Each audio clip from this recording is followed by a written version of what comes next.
לצערנו, ביממה האחרונה היה מקרה טרגי של פגיעה לא מכוונת של כוחותינו.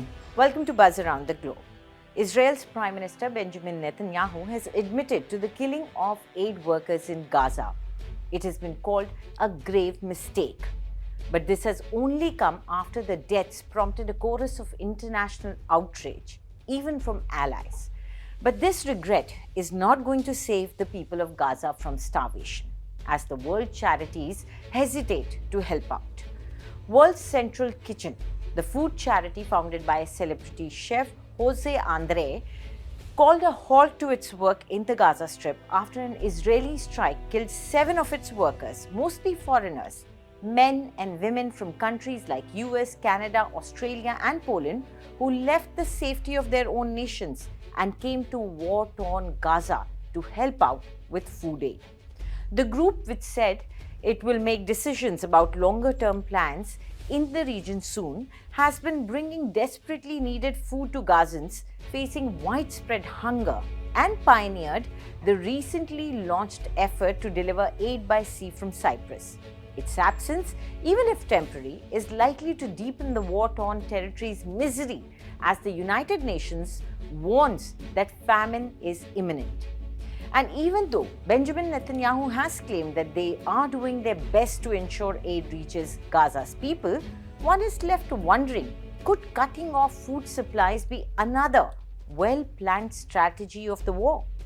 Here's a look at the charity's work in Gaza and what its absence could mean.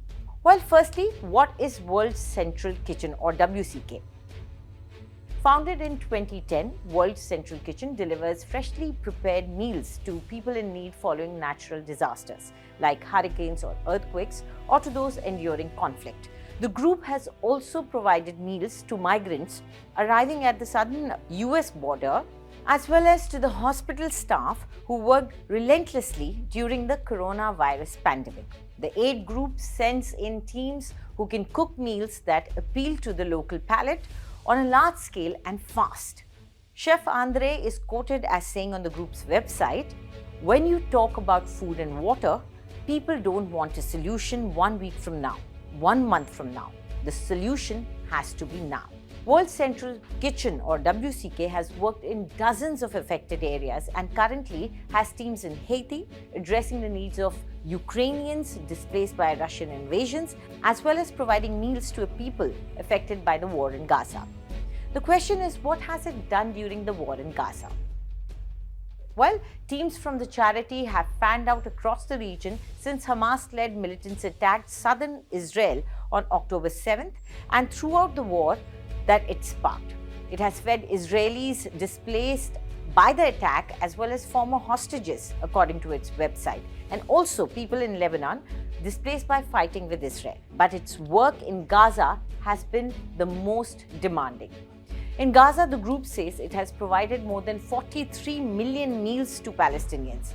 The group has set up 2 main kitchens in the southern city of Rafah and the central town of Deir al-Balah. It lends support to 68 community kitchens throughout the territory, serving more than 170,000 hot meals a day. The group ramped up its work during Ramadan, the holy month when Muslims traditionally fast from sunrise to sundown and then eat a lavish meal, distributing 92,000 food boxes or about 4.7 million meals. The group has also provided meals through airdrops and has led 2 shipments by sea carrying hundreds of tons of food for northern Gaza, where the food emergency is most acute. Now the question is, what will the charity's absence mean for the people in Gaza? With World Central Kitchen immediately suspending its work, tens of thousands of meals a day won't be handed out. Following the deadly strike, Cyprus's foreign ministry spokesperson said 8 ships that arrived in Gaza this week will return to the Mediterranean island nation with some 240 tons of undelivered aid. Roughly 100 tons have already been offloaded, according to the spokesperson. Other aid organizations are still on the ground providing assistance to Palestinians, including the UN. But aid groups say supplies are not coming in quickly enough, and once they have entered Gaza, delivery is hobbled by logistical problems as well as the constant fighting. Israel denies there is a food shortage in Gaza and blames the UN and the other aid groups for failing to scale up deliveries inside the territory. World Central Kitchen was at the vanguard of the 2 sea shipments that have arrived in Gaza so far. It was not clear in what capacity the sea corridor would continue without the group, but the president of Cyprus said on Tuesday that most aid could be shipped to Gaza from Cyprus before the end of the month, as the US completes construction of a floating pier off the Palestinian territory's coastline. But the question is, will the other aid agencies now want to work in Palestine? Will the aid workers want to leave the comforts of their home nations and come to Gaza Strip to help people out? Do tell us what you think about this video in the comments section, and for more news updates, subscribe to India Today.